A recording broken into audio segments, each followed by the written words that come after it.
This time, on episode 435 of Legends of S.H.I.E.L.D., we talk the Ms. Marvel Disney Plus Season 1, Episode 6 episode No Normal, and weekly Marvel news, including Emmy nomination and casting news for Ironheart and Loki, plus your feedback. I'm Chris Farrell from the All Things Good and Nerdy podcast, a wacky weekend morning show, part of the GonnaGeek network, just like the show you're checking out right now. Shows on the network are individually owned, and the opinions expressed may not reflect others. Find other awesome geeky shows over at GonnaGeekNetwork.com. You have been granted clearance by Director Alfonso Mack Mackenzie. Stand by for a S.H.I.E.L.D. debriefing.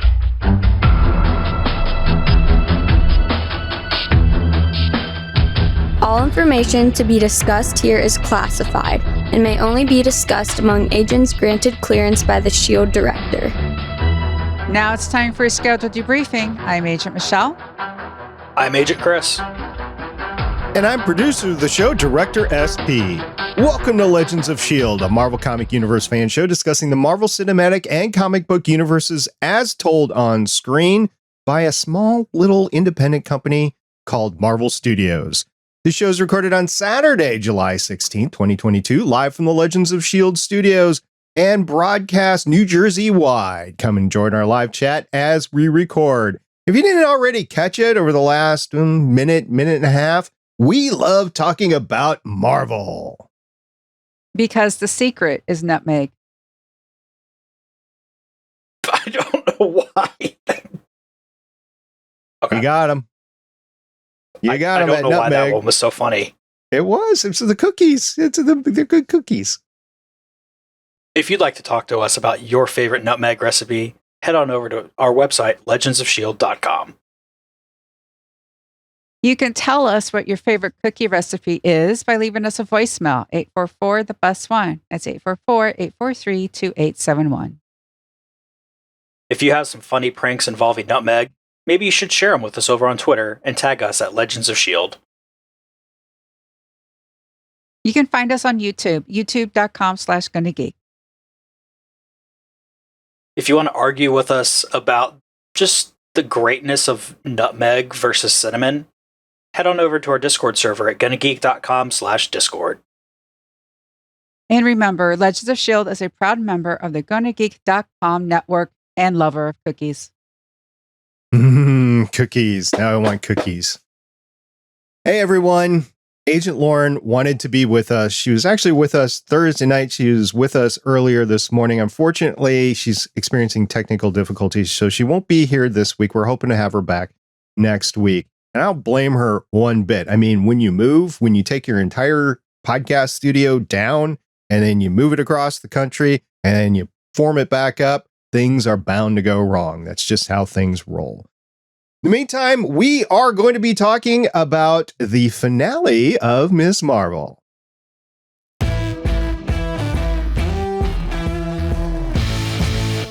Ms. Marvel Episode 6 premiered on Disney Plus Wednesday, July 13th, 2022. The episode was titled No Normal. The IMDB description reads, back in Jersey, Kamala finds Cameron and protects him from damage control who will stop at nothing to take him in. Chris, who was the director for this episode? We actually had a pair of directors making a director team on this episode. Adil and Bilall. They have 14 directing credits starting back in 2011, a couple episodes of Snowfall, a couple episodes of Soil, Batgirl, which is in post-production stuff, and a couple episodes of Ms. Marvel here. All right, I think they did a good job here. Michelle, who wrote the episode? Well, we have a trio because we have a story by and teleplay by. First, the story and teleplay is by Will Dunn. We have one writing credit for Will starting in 2022, which is this episode of Ms. Marvel. Will was also the story editor for 2 other episodes of Ms. Marvel. Teleplay, first person up is A.C. Bradley, has 6 writing credits starting in 2005. 20 episodes of Troll Hunters, Tales of Arcadia, that's the teleplay. 3 Below, Tales of Arcadia, 6 times teleplay, 6 times story by, 5 episodes of What If, and 3 episodes of Miss Marvel teleplay. We have the teleplay second person, Matthew Chauncey. We have 4 writing credits starting in 2018. 3 Below, Tales of Arcadia, 26 staff writer, 8 times story by, 8 times teleplay by, 5 episodes of What If, and 3 episodes of Miss Marvel doing the teleplay. We got one of those big trio things on an episode again. Yeah, and AC Bradley and Matthew Chauncey work well together as a team. Of course, they did the What If series, which AC Bradley was the showrunner for, and Matthew Chauncey was basically a head writer for that, as we covered What If series last year in 2021. I think they work well together, and I'm glad that they were brought in on this. I did get some of their fingerprints, especially in this episode when we were in the high school, and I enjoy anything that those two are brought in on. By the way, Bisha K. Ali is the Ms. Marvel showrunner. Now, we have something we've been doing for at least a year now, I think, here on Legends of S.H.I.E.L.D., where we have an exclusive. You can't get it anywhere else. You have to come here. And it is our Legends of S.H.I.E.L.D. synopsis of what happens in the episode. So everybody is on the same page of what happened, and we don't have to repeat ourselves during the episode. So Michelle, why don't you kick us off? What happened here in No Normal? We learned that the events with Cameron occurred after the arrest when Kamala left for Pakistan. The 2 parallel stories come together when Kamala comes home and learns Bruno is missing and that the corner circle Q has been destroyed. Muniba just can't keep a secret. Yusaf likes to take calls on speaker, so Kamala's big reveal about being Nightlight isn't quite as impressive as she wanted it to be, as she's hurried along needlessly. I mean, it was a great apology. The family is proud of her and they want her to be careful out there and wear protection. And talking about protection, Mom makes Kamala her supersuit, at least buys it in Pakistan. I'm not sure which at this point. Kamala has air travel mastered, even stopping at the red light. But why is beyond some sort of strange New York knowledge? It could be because her driving skills aren't so great. I'm not sure. She was at least 20 to 25 feet off the ground, so I don't know why she had to stop, but she did. Bruno and Cameron go to the mosque, but Nakia has to think quickly to get them out and to the school, which is empty on a Saturday. Really? A high school empty on a Saturday? I mean, no sports tournaments, no stage choir sing-offs, or maybe a Stark Tech science fair? Nothing? Anyway, Nakia and Sheikh Abdullah are successful. Abdullah gives them words of advice and honestly lousy disguises because no one noticed any of the Avengers or Moon Knight in one of these disguises. Let's see, there was Winter Soldier, there was Captain America, there was Black Widow. Yeah, there was a lot of people, more than that. Anyway, however, Cameron's inability to control his powers gets damage control back on their trail anyway. Kamala calls Kareem for help getting Cameron out of town.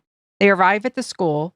Kamala apologizes to Nakia. With the clock ticking, Kamala, Cameron, Nakia, Bruno, and Amir decide to follow Kamala's plan, which involves red hoodies, fire extinguishers, softball, cool science, and Zoe's social media mojo. Agent Cleary realizes that attacking the school is bad press. Agent Deaver goes against orders and has the troops storm in. The troops are fooled by a radio and a disco ball, and what did they do to you, damage control? They're misdirected because everyone is wearing red hoodies and obscuring vision with the fire extinguishers, and they're blocked by furniture, and they're hit with softballs, and they're engulfed in foam, and Zoe calls all of her followers into action. Kamala and Cameron hide in an office. Their powers react to each other as they're holding hands, and Bruno interrupts a possible kiss. Bruno, Nakia, Amir, and Zoe get caught by damage control. Kamala tells Cameron the truth about Najma. Cameron's angry and just got powers, so he has the urge to attack. Teen angst, my favorite type of superpower movie. Outside, damage control attacks Cameron and Kamala protects him. The crowd wants damage control to stop. Kamala embiggens. Kamala stops a car Cameron threw from landing on the crowd. Cameron unleashes his power, creating lines of hardened light, threatening to hurt many. Kamala gets to him and creates a dome. Kamala tells Cameron that Najma chose him. Cameron regrets his actions. Kamala tells him that there is no more normal for them. Kamala buys Cameron time to get to the docks. The crowd surrounds Kamala, protecting her from damage control. Kamala steps overhead and gets away since none of the damage control people have learned to shoot up apparently, because this is a Super Nintendo first-person shooter. Agent Cleary chews out Agent Deaver. Deaver leaves. After the events, people go on social media to tell their versions of the events and celebrate the awesomeness of Kamala. During a rooftop conversation on a roof that is clearly not designed to shed rain or snow, it's not sloped appropriately, Yusaf and Kamala have a heart-to-heart. Yusaf explains how she has saved lives. Here's a montage of the events, including Kamran's arrival in Pakistan and meeting Kareem. Yusaf explains that Kamal means perfect in Arabic and wonder and marvel in Urdu. Kamala is thrilled to have the same name as Carol Danvers. Yusaf calls her Ms. Marvel. Kamala leaves, and we see Yusaf's reaction. Magic. Absolute magic. We get the shot of Miss Marvel on the street light, which Chris has had in the background since we started. 1 week later, Nakia, Kamala, and Bruno debate who gets Cameron's car. Bruno has decided to go to Caltech. Bruno tells Kamala that she has a mutation that her other family members don't. After the credits, Kamala is in her bedroom. The bangle glows, and suddenly Captain Marvel appears. We know this event will likely be resolved in the Marvels. All right, some exciting stuff happened in this episode. Michelle, what did you think when you first saw it? They stuck the landing. They actually stuck the landing. I don't know if I agree. I feel like this needs more story right now and not whenever the next thing comes out. And unless the next thing is She-Hulk, it's going to be too long. Aside from the, pardon the pun now please, sophomoric style Home Alone defenses at the high school, this episode wasn't nearly as good as the penultimate, but was still a decent finale, in my opinion. I guess we're going to have to talk about it a little bit. And I've read a little bit online. I think I understand where Chris is coming from, and we'll get to that in a second. But what we wanted to start talking about in the episode was that special family event. You get the whole family in the living room. You have this family announcement, this family meeting, and somebody's got a big announcement. You know, normally it's like a pregnancy or an engagement, or somebody got into the appropriate college or is moving across country or something like that, some big announcement like that.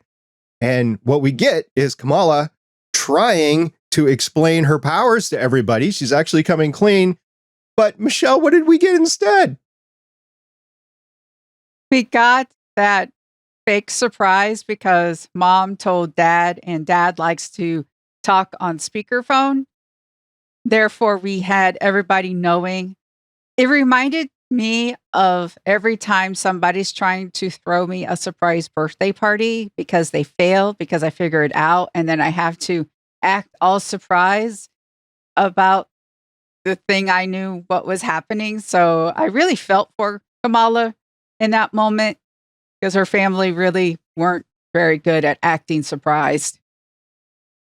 Yeah, for me, it reminded me more of just every time that somebody seems to have big news, I, for some reason, am able to guess or at least get pretty close. I think my favorite time was over summer vacation once. Kaylee got a tattoo. So she called, like, oh, hey, guess what cool thing we did on vacation? I don't know. You got a tattoo?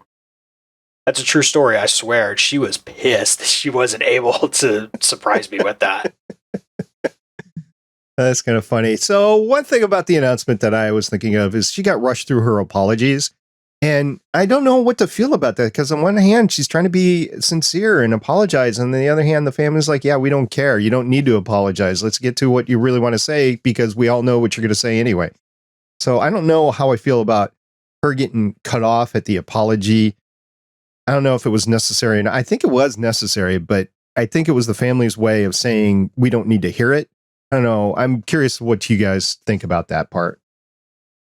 It was a nice change from the way in the comics you just all of a sudden in a chase scene, which also happened to be in the school, you have Muniba telling Kamala, "Oh yeah, I've known you were Miss Marvel for a while, and I just didn't say anything." So obviously you couldn't really do that here because they didn't set up that kind of possibility. But I like that they still had the family knew, even if it was for a much shorter time, and just let Kamala tell them when she was ready to tell them. She did apologize for the Avenger Con thing before. I think with what happened in the wedding and everything else, once mom told dad and Amir heard about it, I think everyone was able to, 1 + 1 = 2 in this situation. And they're like, oh, she had superpowers and things were happening. And this is why, okay, that's why she's sorry. It's like they already knew why she was sorry before she had to say she was sorry. Okay. And Chris, I don't think they knew for a long period of time, maybe a day, maybe 2 days, because you have to allow for travel back from Pakistan. Yeah, but it's still time. So. Okay. Well, along the lines here, at the end of the same meeting, basically, Kamala gets her super suit, which is in a box, came over from Pakistan. I'm still unclear on whether Kamala's mom actually made it or bought it. I wasn't sure because there was a comment on, made in Pakistan, but that doesn't mean necessarily it wasn't her mom that made it. So I don't know. Headcanon, her mom made it. At least her mother designed it. Maybe had part of it made herself. Perhaps had a team. She did talk about a tailor when she was giving out gifts at the beginning of the episode. If Muniba didn't make all of it herself, she definitely designed it herself, and she probably had a hand in tailoring it because she would need to know, she would know her daughter's size. She was definitely part of the making process. And we've already seen the skills of her costume making with the Hulk costumes from the beginning. But did you catch what kind of box it was, too? No. Toffee. It was the Toffees. Big toffee box.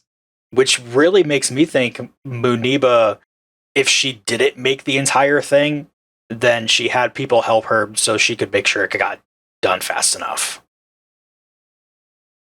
Okay, so we also have, as you alluded to before, Yusaf and the Sheikh came in. I had predicted or wanted them to be a big part of this finale because they weren't really a part of the previous 2 episodes.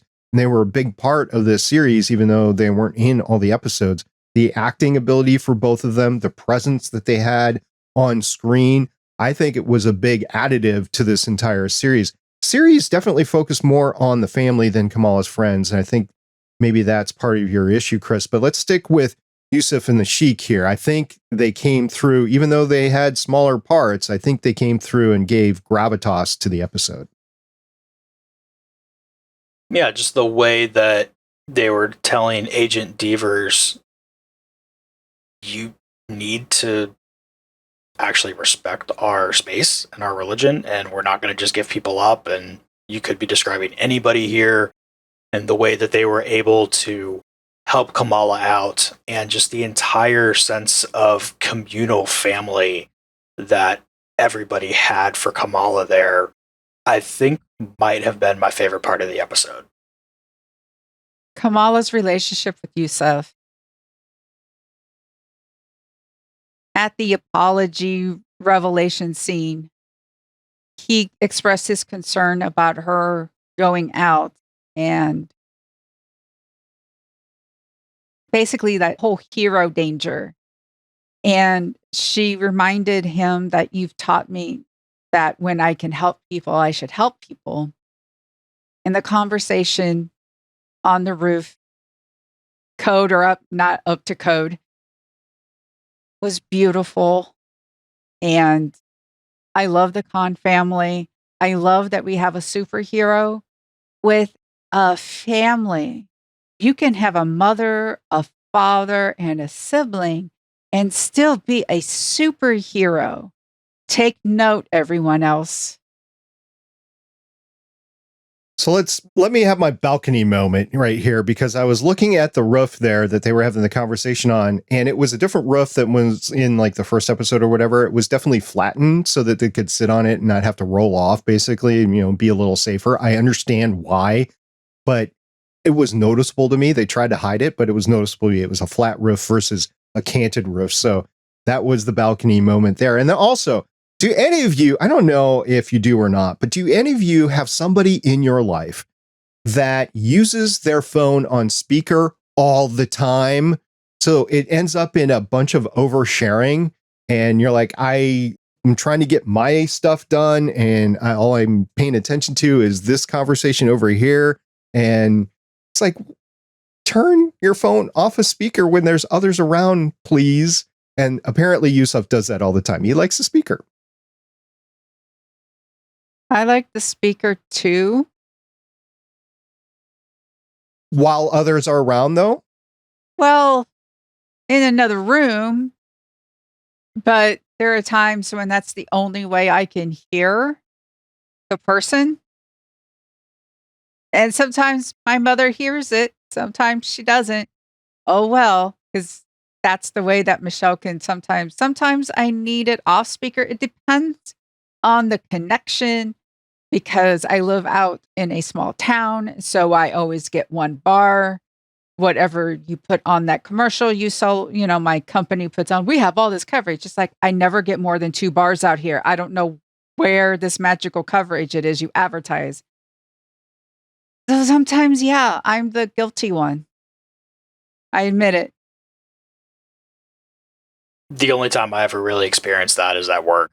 We all use the intercom mode on the phones when we call each other in the office.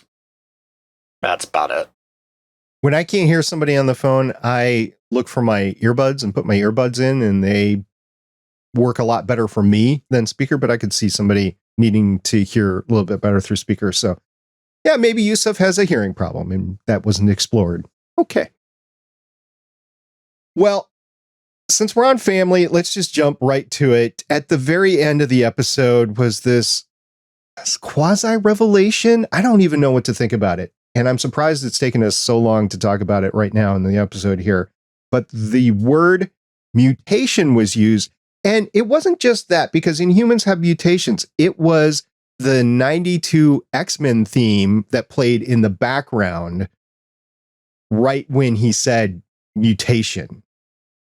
So this brings up a big controversy of Inhumans versus mutants. And is Kamala a mutant or an Inhuman, or what's going on? So, Chris, what do you think about this, and what do you know? This has so much weirdness going with it. So you've got the 92 X-Men theme, which I somehow missed. And I can never forgive myself for that.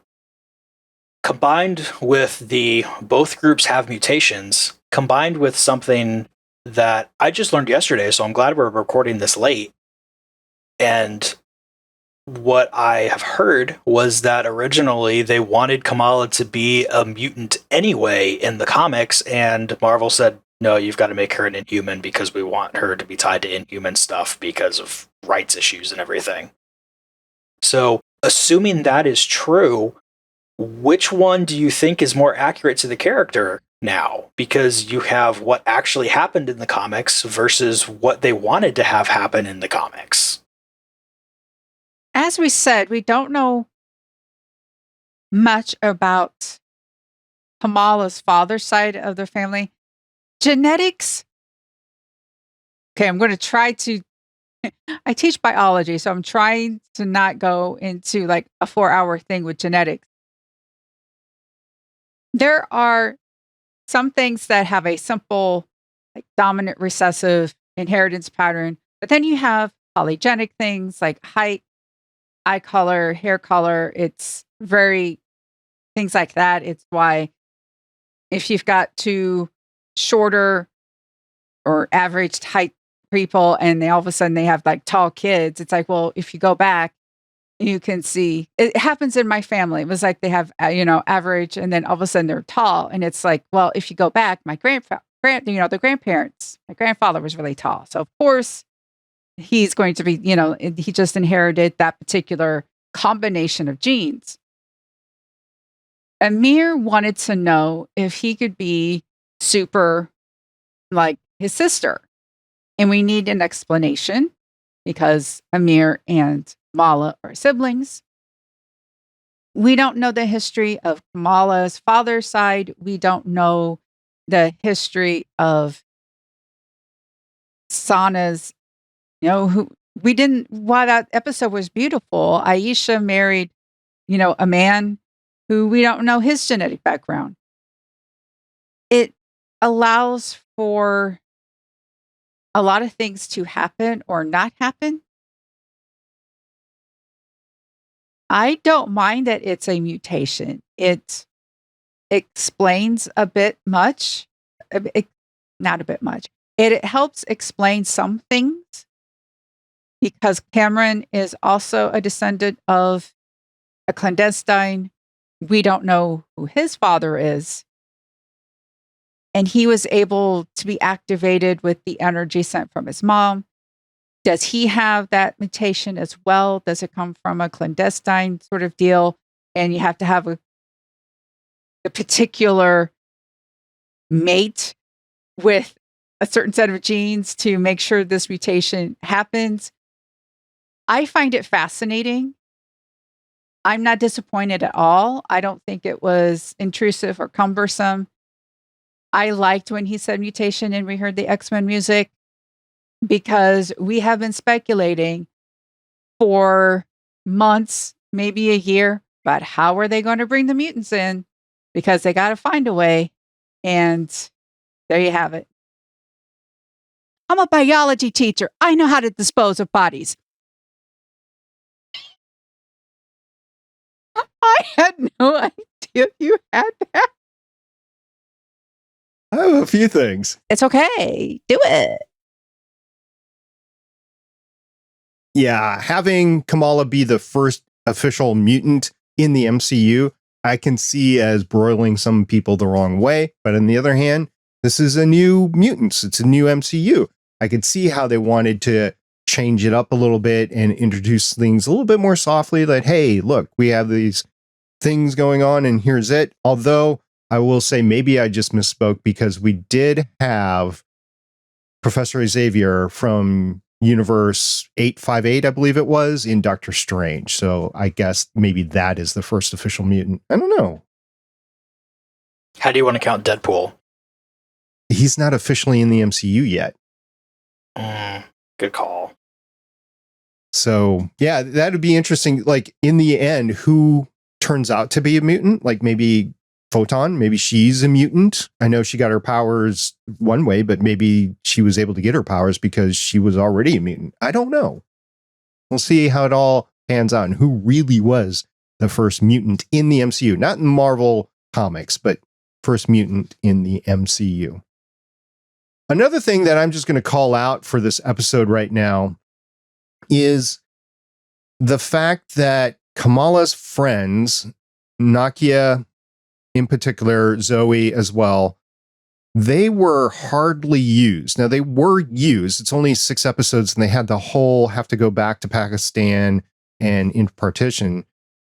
But they weren't really used. And I think I've heard some criticism that it would have been better to have this first season be the whole Nakia Zoe sort of high school thing and then branch out after that.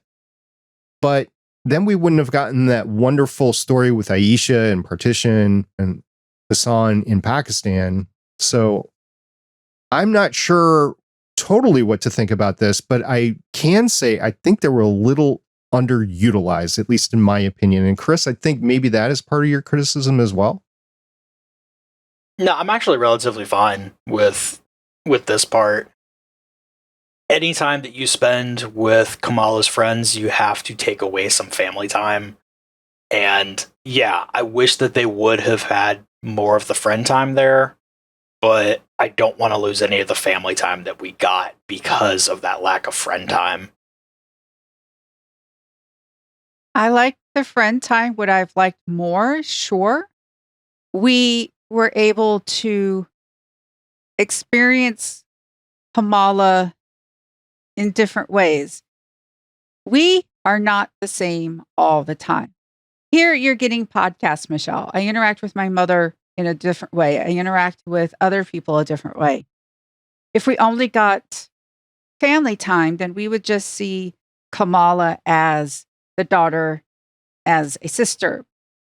With her friends, we got to see teenage, a little bit rebellious, trying to figure out who she is, Kamala. We were able to get multiple sides. We also were able to experience the cultural part, especially that conversation Nakia and Kamala had in the restroom about the hijab and wearing makeup, and social media also played a role throughout this series. And it made sense. We had that whole, when Zoe was like saved at AvengerCon, it brought up her follower numbers. And then when we had it Eid, we got phones recording that incident. And at the end, where Zoe was just, I understand that Kamala needs to tell everybody who she is when she's ready. And that part of the big plan was Zoe's followers. Again, tied that up from the beginning. It's one of those things that was mentioned that was part of the story that came back.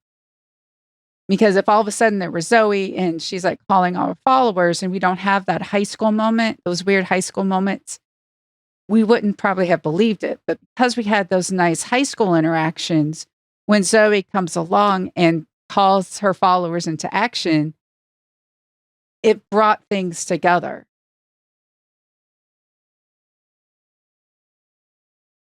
Well, talking about bringing things together, let's talk about bringing the villains together. So who were the villains here? Was it Najma? Was it Deaver? I mean, who were the villains of this whole thing?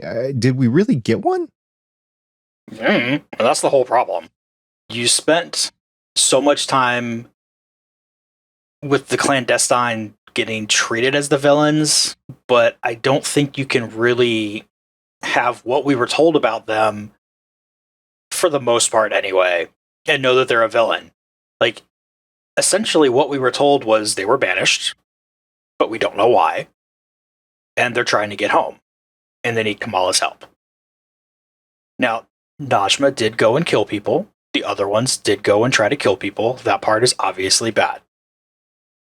But sometimes good guys kill people too. It happens. Up until you get to the final boss, and then all of a sudden, I can't kill you because killing your henchman is fine, but I can't kill you. And that logic kind of blows my mind every time.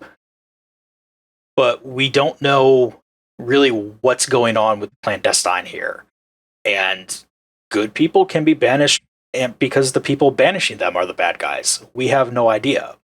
On the other side of things, we have damage control, who obviously don't respect the religious freedoms of the mosque. Multiple times wear shoes into the worship area, just barge into there. You have Deavers blowing up a school, not caring what happens to these children as she's trying to capture people, not listening to her superiors, and really everybody up until that point just being relatively cool with what damage control is doing. And I think either one of them would have made a good villain for the series. Either one of them would have made like a little B or C plot villain for the series. But we really needed one of them to be the main villain, because this part of it made me feel like they had a much longer story and had to cut it down to fit the 6-episode format because somebody 2 years ago decided this was going to be a 6-episode show. My point is always has been, what's the point of the series? You don't need necessarily a villain. You need obstacles. You need antagonists. The protagonist needs antagonists. Antagonist does not always equal villain. The title of this show is Miss Marvel. This is a journey of Kamala becoming Miss Marvel, what obstacles she's had to have. We briefly learned that the clandestines want to break the veil in order to have the Noor spill out and take over everything. What actually was important from that is Kamala's connection to family. This has been her discovering herself, discovering how to trust herself, how to trust her family, how to express herself to her family. Her grandmother talking about the pieces in your life. And yes, things might be broken and you don't know how to fix things, but there might be beauty in the pieces. I see this as the pieces that Kamala needs. Kamala discovers on her journey and how to put these things together. And she has obstacles. She has her conflict with her parents. She has the uneasiness of not telling Nakia that she was Miss Marvel and she felt bad about it. She had the not telling Cameron right away with what happened to Najma, delaying that, making Cameron even more emotional. And also, he's also in physical pain. And you had Kamala actually is an interesting fight. That last fight, she was both defending herself and Cameron from damage control, but also making sure that they didn't kill anyone from damage control or make sure that everybody in the crowd was safe. This is an evolution of what happened during Eid with the boy, which Amir made a joke about at the beginning of the episode. I just see this as her coming to terms with who she is, discovering who she is, and coming into that.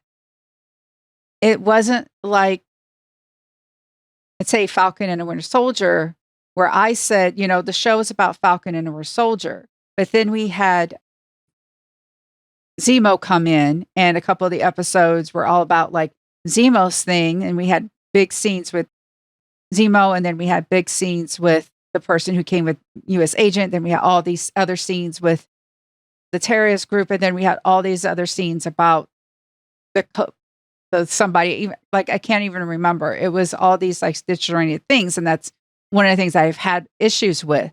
This show's focused on Kamala a lot better, which is why I like the show a lot better than the others. You guys had some really good points in there, and I guess I will probably be watching this series again and figure out really what I think about it from front to end, because we watch it week to week, but I think if I binge it, I will have a different viewpoint of the series. And the debate, I guess, we just had between, do we need a main villain, or is this all about Kamala's journey and setting up her character and universe with characters like Bruno and Cameron and Nakia? So we'll see. I mean, Nakia just seems a lot older than a high schooler in this whole thing. There was this endearing scene with Nakia in the high school with, oh, please don't go in there, don't hurt him. And it was her boyfriend. And he's like, hey, do you have body cam of that? I love being called her boyfriend. This is awesome. So they did have moments in there which were character building, were story building, but definitely not an antagonist. I mean, Deaver was an antagonist in that particular scene that I was talking about, but there was no I agree. There's no main antagonist. So maybe the series is better without a main antagonist. Maybe a story doesn't need a main antagonist. We don't need an Obadiah Stane or a Thanos in every single thing. I don't think. I don't know, Chris. What do you think? No, but you do need something that the story is mainly about. And one of the main criticisms that I've seen now that the show has wrapped up is that overall, a lot of people are thinking that it seems to be more about Aisha and less about Kamala, and just uses Kamala as a vehicle for telling Aisha's story. And that's not something I was picking up on as we were watching it. But hearing that, going back and thinking about everything, once you get past that first or second episode, it seems like a lot of what Kamala does is because you have to show what happened with Aisha, and you have to go back to Karachi so we can get that Aisha connection. And it's not something I'm sold on yet, but it's definitely something I'm mulling over. It doesn't even tell the full Aisha story. I mean, we got a wonderful story. I loved episode 5, and you can't take that away from me. But we don't know why the clandestines were banned. They said they were banned. Why were they banned? Is it because they wanted to overtake the universe and so that they were banned to this universe? I don't know. That was never explained. And the second bangle was never explained. At this moment, it's Chekhov's gun, but it is still out there. The British looted it. It is still available somewhere on the planet. So we need to find that out as well. So I don't think that Aisha's story is completely done with. I sure hope not. Although, since the British looted stuff, we know exactly where the bangle is. It's somewhere in the British Museum system. Yeah, and we've definitely been in the British Museum. Absolutely. All right. We have this huge thing at the high school. It was a little bit, as I said in the beginning of the show, a little bit sophomoric, a little bit Home Alone-ish, basically. I mean, is the damage control really going to be deterred by a lot of these ruses? And if they are, they come across as incompetent. Incompetent on their deployment strategy, incompetent on their execution strategy, incompetent as to their identification strategy. They had gear on them. They should have been able to see through the smoke with IR sensors on their night vision goggles or whatever. They should have that tech right now. So the whole thing just was like, okay, you're going to delay them and you're going to get caught. But was it really at the MCU level, that little scene there?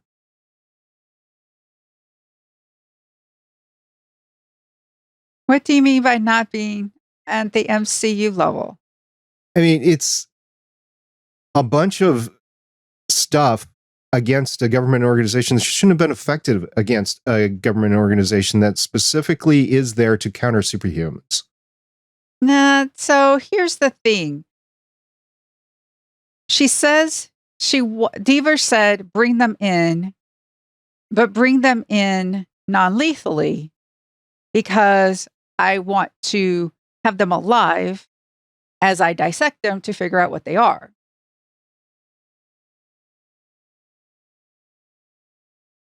So you have them going up with a bunch of kids. There was a disclaimer at the beginning of the episode about certain scenes being disturbing. That was the violence against the kids, against the non-superhero kids. I thought this plan was on par with her plan to get to AvengerCon. Again, bringing something back from before, but this plan was better. I like that she has her own Scooby Gang. I'm a big Buffy the Vampire Slayer fan. And one of the favorite parts of that is the Scooby Gang. And here she has her own like little Scooby Gang forming. She's, all of her friends coming together, knowing that it was just a delay tactic. When you know your purpose is to delay and not to conquer or something, I just enjoyed this. I have watched this finale 3 times. It seems as though I enjoyed it a lot better than the two of you. Don't get me wrong, I enjoyed it. It wasn't my favorite finale, and like I said, episode 5 was better than episode 6, but I did enjoy it. I don't know, Chris, did you enjoy it or not? I really did enjoy this one, despite all the negative things that I'm bringing up. I really did enjoy it. Like, I have to imagine that if you're going into a school and you're seeing something that you think is a bomb, you're gonna kind of stop and figure out if that thing is actually a bomb. If you have kids throwing a bunch of softballs at you, especially with the pitching machines like that, getting hit by softballs is not fun, no matter if you're wearing the body armor or not. Like, yeah, they should have been able to see who everybody was a lot easier than they did because they have more than just human eyeballs that they can do that with. But it's kind of going to disorient you a little bit when you've got 4 or 5 people running around dressed exactly the same. None of them, besides Amir, are like a vastly different size from each other. So you've got that little bit of hesitation there where, okay, how many do you have? Am I seeing the same 1, 2, 3 times in a row? Am I seeing 4 different people? What's up with this random taller one? It's going to throw people off. And just the fact that they were using it as the delay tactic there, I think works out really well. And one of the control agents said, what, he can multiply now? And that's another thing. They were dealing with unknown entities. Could this individual split apart, and does each one of them have their own set of powers? When you're dealing with such a big unknown, because they have superpowers, I think there's a layer that we don't understand because we don't live in a world with superpowered beings, and taking them down has an extra layer of danger that we don't experience. And on top of that, you're dealing with kids, and kids can be stupid. Kids do not have fully formed brains. Their plan is not necessarily going to be logically. Like, something that just fascinates me is that if you get a chess grandmaster, you can get them to lose. I mean, not a lot of the times, but way more often than they should, you can get them to lose to people who are just beginning in chess because the beginner has no idea what they're doing. So there's no logic to their moves. You can't plan around something that you can't figure out what's going on with them. And that's a large part of what's happening with damage control here versus this little Scooby gang. All right, the Scooby gang has been mentioned several times here. I did enjoy the plan. I did enjoy the chalkboard, the color chalkboard of the drawings and stuff like that. There's just a little bit of believability about the time limit that it takes to draw all that elaborate artwork while you're making a plan, while they're setting up to storm the palace, basically. And there's a really slow scene about them gathering softballs along the way. There's a little bit of time urgency that was lost in the planning right before the attack that we didn't see damage control setting up outside for a very long time. So the timeline, I think, was a little bit skewed, but okay. I did enjoy the episode. I just had a little bit of problems with the high school. They all picked up Muniba's fast food packing powers, or Muniba hopped over real quick and just did it all fast, and they showed it in slow motion for them, which was normal motion for us. I could see that. She's the mutant that has the ability to go really fast, right?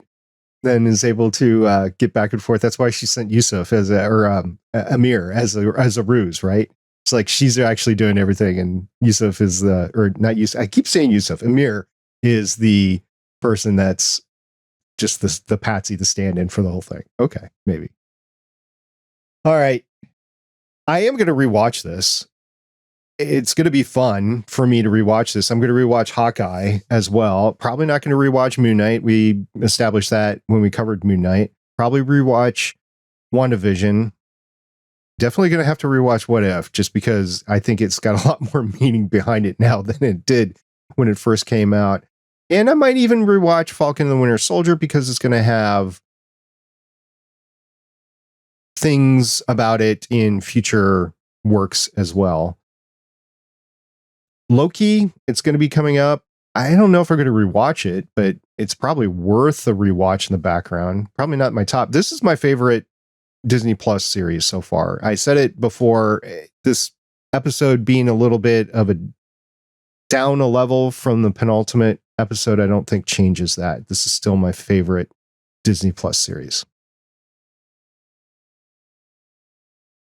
Yeah, I think this and Hawkeye are 1A and 1B for me. Yeah, this one. Yeah, Hawkeye. I enjoyed Hawkeye. Yeah, and WandaVision. I know when the new Captain America comes out, I'm gonna have to watch Falcon and the Winter Soldier again. Probably. And you can't get away from that training montage. That training montage was just cherry for you, Michelle. Oh, of course. Yes. Do either of you two have any final thoughts on Miss Marvel? We got the shot, Chris. We got it. Yes. You had it all along, right behind your head. And we got him big in. And I like how they did it. She puts the light around her and she makes an outfit basically that makes her taller. Because if you notice, there was this great close up. You saw her arm, but then you saw the light energy, the Noor, coming out and being the bigger hand. I think it's great that she was able to control her power enough to embiggen herself. Those of us who have read the comic are a little bit like, ooh, we got the embiggen. Ooh, we got this. It's just nice little touches. But you know what we're missing from the comic, though, is something that I really wish they would have slipped in. We're missing our big slobbery lockjaw friend. All they would have needed to do was pop in, grab her, pop back out. You need like 5 seconds. Good to go. Well, we did get a pop-in moment at the very end with Carol Danvers. I mean, I hate to say I called it, but I kind of didn't. I wanted Carol Danvers to interact with Kamala. That didn't happen. Well, I guess technically it kind of did. Anyway, you got Kamala leaving. The bangle was powered up and she got thrown into her closet through the closet door. Man, Yusaf, you're going to have to change that door out. I'm sorry, man. And then Carol Danvers is standing there in a room in a shrine to Carol Danvers. Is this our universe, Carol Danvers? Is this 616 Carol Danvers? Or is this like the Noor universe, Carol Danvers? Is this Carol Danvers from another universe like 858 or something like that? I don't know. But we get Carol Danvers. That's awesome. It's not how I thought we were going to get her, but I'll take it. Me too. It definitely sets up the Marvels coming up, which it's unfortunate because that's, I want to say late 2023, at least summer 2023, that the Marvels is coming out. So we're going to have to wait a while for this. And who knows where Kamala went? Did she trade places with Carol Danvers? If so, she could be in a lot of trouble right now. She could be in space. Maybe Carol Danvers had the other bangle and the bangles were interacting between each other. Ooh. Who knows? I can't wait. Yeah, so we did get that little bit. Brie Larson did not have a lot of acting, but matter of fact, she looked really surprised. In the middle of filming Miss Marvels, I would have to go back and take a look at the filming schedule. I'm pretty sure this was before they started filming The Marvels. So I don't know if they called her back for it or if they started her off on this or what happened as far as the timing, but definitely good to see her on the screen in costume, so to speak. All right. That's it for our coverage for Miss Marvel. We're looking forward to She-Hulk next, which is in just a few weeks. But in the meantime, we will be covering X-Men, the animated series. We're going to be starting season 4, episodes 1 through 3, as shown on Disney Plus. So just go to the Disney Plus, go to season 4. Those are the 3 episodes that we'll be covering next time. In the meantime, we do have some interesting Marvel Studios news to get to.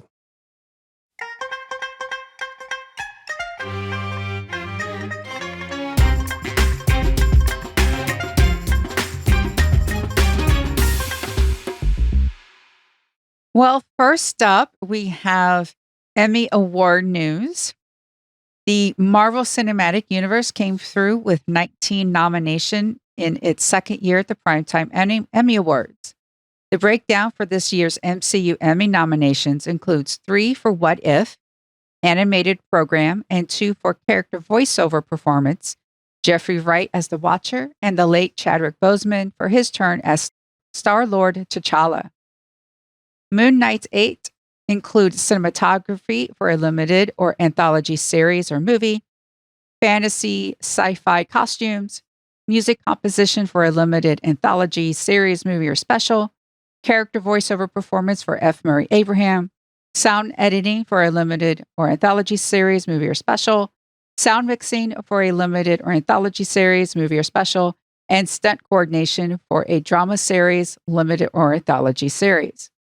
Loki's 6 include production design for a narrative period or fantasy program, cinematography for a single camera series, fantasy sci-fi costumes, music composition for a series original main title, theme music, and sound editing for a comedy/drama series.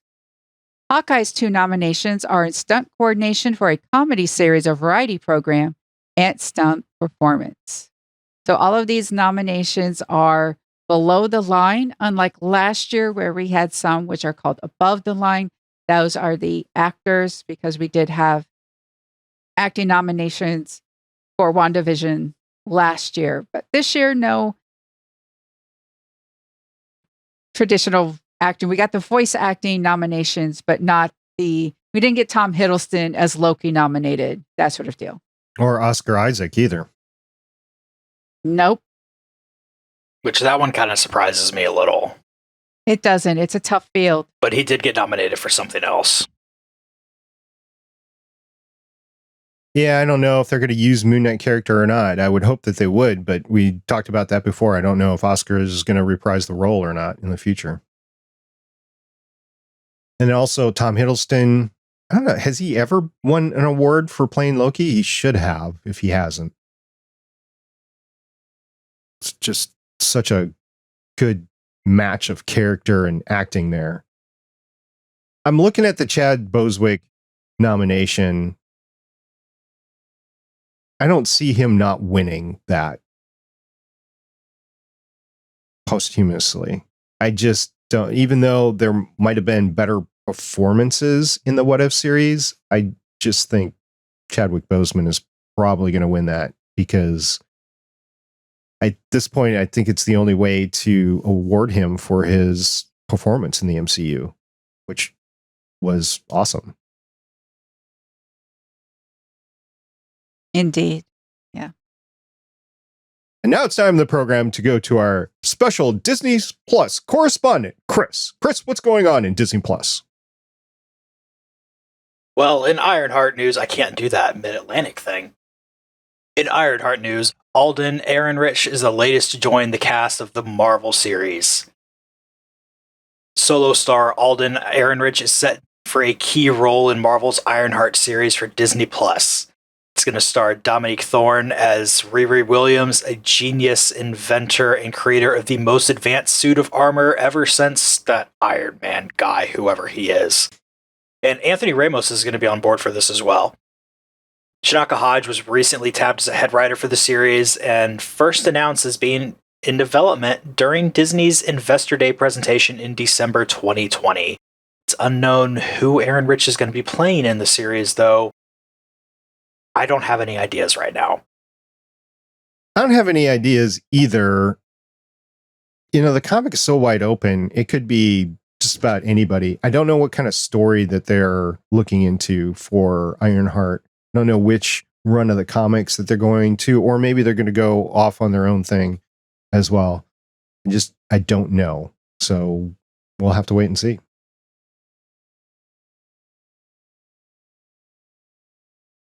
But we also have some Loki news. Rafael Casal has joined season 2 of the series. A rep for Marvel declined to comment, but word of Casal's casting started trickling out when a photo of him from the set of season 2 leaked online. It features Casal walking alongside Tom Hiddleston and Owen Wilson, who are also both back, reprising their roles as the anti-hero Loki and Mobius, respectively. Details about Casal's character are being kept under wraps. Online speculation includes a hypothesis that he could be playing Zaniac. I don't know who that is, but the name sounds fun. I'm all for it. Same. Yeah, I'm unfamiliar with that name as well.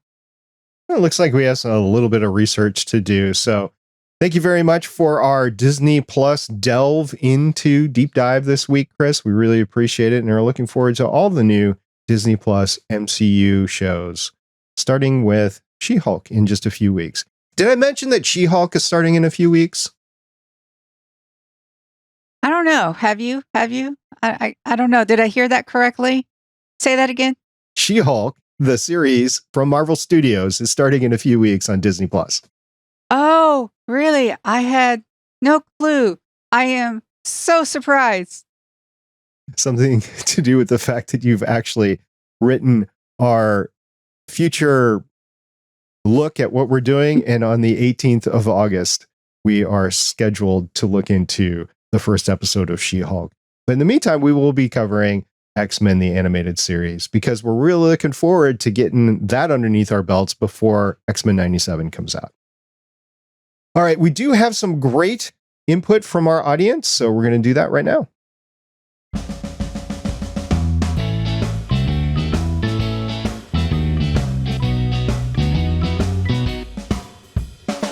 Over on Twitter, we asked our usual question of what is your one-word review of the episode? We had at Mr. Paracletes replied, mutants with a question mark. Yeah, we kind of discussed that before. I replied, marvelous. Wow. Yay. Uh-huh. Woo. Come on, that was a good one. Jeez. And I thought we had another one. Oh, yes, we did, from Andy Migna, which is more than one word, but I'll give it to him. Mucho joy. I agree. I will accept that. Okay. So that's that. And also we ran a poll. I don't know if you two saw, but we ran a poll on will you rewatch Ms. Marvel? We had 78.6% of the respondents say yes. We had 14.3% of the respondents say not my thing. And we had 7% of the respondents says other, reply with why. And there was no reply. So I don't know why somebody would choose other than maybe they always choose the third option on any poll.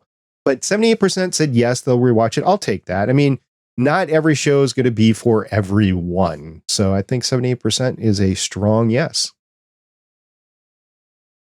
Indeed. I think I'm going to wait until the next thing, and then I'll rewatch it so that I can watch the next thing right after this and not feel like I'm just dumped in the middle of a story. So the next thing being the Marvels? I don't know if that happens to be the next thing. Yeah, I mean, She-Hulk could potentially be the next thing. There's a non-0% chance of that. Well, fair enough. We did get news. I don't know if we talked about it last week or not, but there's news that Jessica Jones will be in She-Hulk.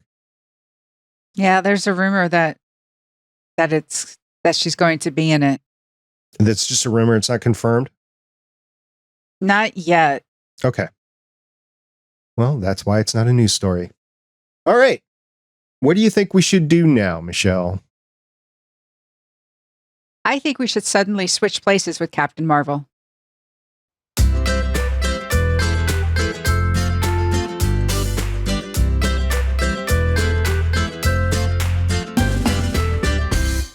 I just hope when I suddenly change spots with Captain Marvel that I'm not actually driving a Nissan in one of her commercials and, crash inadvertently because I don't know what's going on. So I just hope that doesn't happen. Yeah, that would really suck. I hope I'm not floating in space on my way to trying to punch a hole through a spaceship, because it'd just be like, boom, and then ding. And then you'd run out of air. Yeah. So that would all be bad. All right. Thank you very much to our audience for sticking with us to the end. We really enjoy having you download and watch this episode, our takes on Marvel Studios stuff. We really appreciate it. If you want to join in the discussion as these things are happening, please join us on our Discord server at GonnaGeek.com/Discord. And we can talk in the spoiler channel. And then once the episode comes out, we can talk in the main Legends of S.H.I.E.L.D. channel. But we really appreciate your involvement with us as we continue to make these podcasts.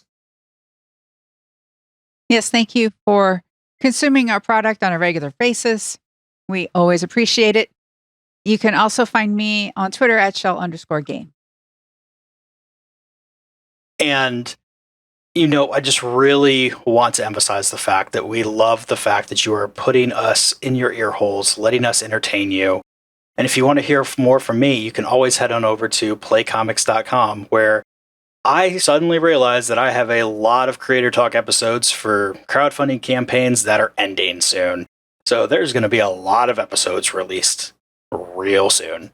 Yeah, maybe more than one a week. We'll see. All right. Until next time, I'm Director SP.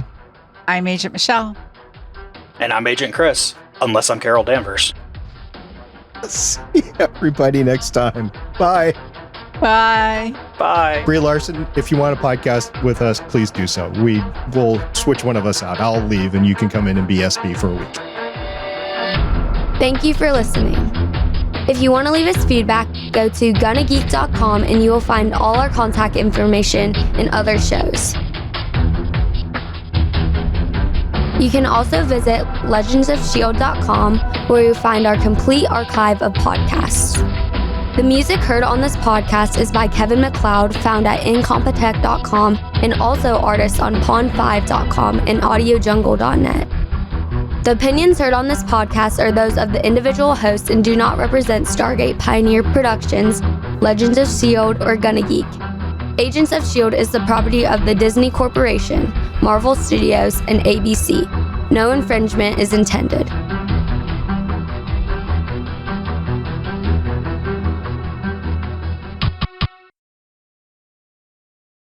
Carol Danvers right here.